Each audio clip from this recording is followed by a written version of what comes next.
This is new video this morning showing the Israeli military buildup in response to the surprise attack by Hamas militants. Israeli tanks are seen here gathering near a city just a few kilometers from the border with Gaza. Israel's defense minister has ordered what he calls a complete siege of the territory. And the country's chief military spokesperson says 300,000 reservists have been called up since Saturday's attacks.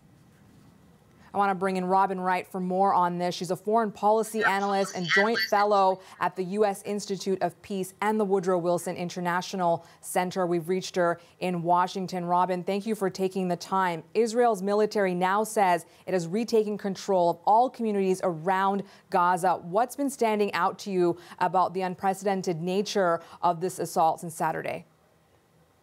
I think the entire world, as well as Israel, have been stunned by the audacity, the brazenness of this strike involving, missiles fired from the air as far as Tel Aviv and paragliders dropping balaclava clad fighters on the ground. The murder, mayhem, and hostage taking. This really has never been seen by Hamas. It is generally engaged in much smaller scale operations that are limited to one kind of thing, whether it's firing rockets or lobbing grenades. This is unprecedented, and it reflects a kind of sophistication and planning that Israel has never witnessed before from Hamas.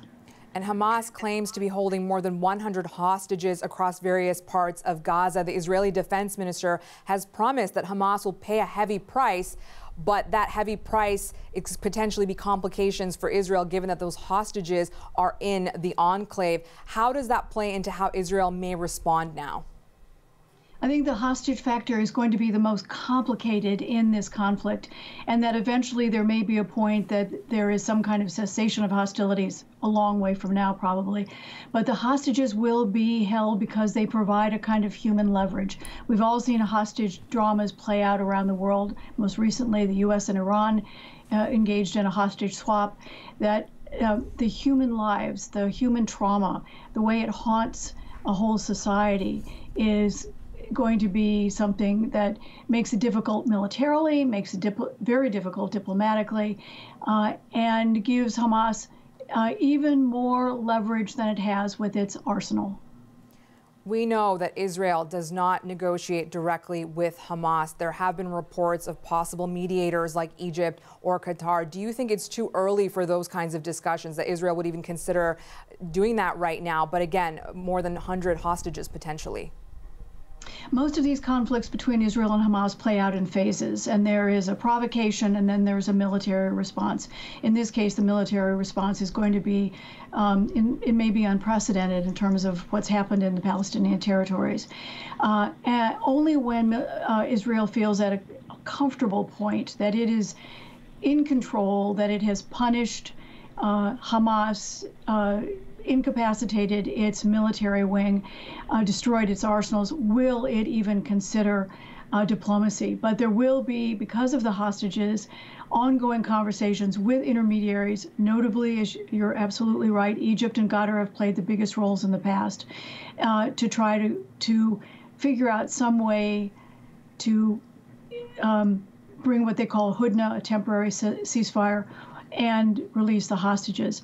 But this one, as I said, could go on much longer because of the hostages than because of the fighting on the ground. Robin, the United States is sending in some military assets. That includes an aircraft carrier, fighter jets, F-15s, F-35s. What impact could all this, what's happening, the attack, the subsequent responses from nations like the United States, have on the ramifications for the region moving forward? Well, we see in many ways how this war is becoming a little bit bigger, even if the fighters on the ground are Israeli and Hamas, that the United States is being sucked into this, not directly, indirectly, mainly to say to others in the region, don't dare get involved, don't make this a bigger conflagration. But we also see Iran involved because it is complicit in almost everything Hamas has done, because it's armed, trained, and equipped Hamas. I've interviewed the Hamas representative in Tehran, and this is a very close relationship. Hamas has legs largely because of Iran. So there's a bigger context to this war, even if it hasn't yet become a conflagration. The United States is trying to use its military muscle as a signal. The danger always is that when the United States is physically close, that it too becomes a target. And so this is where the unintended consequences and the unknown, makes a lot of people, including me, very nervous. Robin Wright, a foreign policy analyst who's been covering the conflict in Israel and Palestinian territory since 1973. Thank you very much for joining us, Robin. Thank you.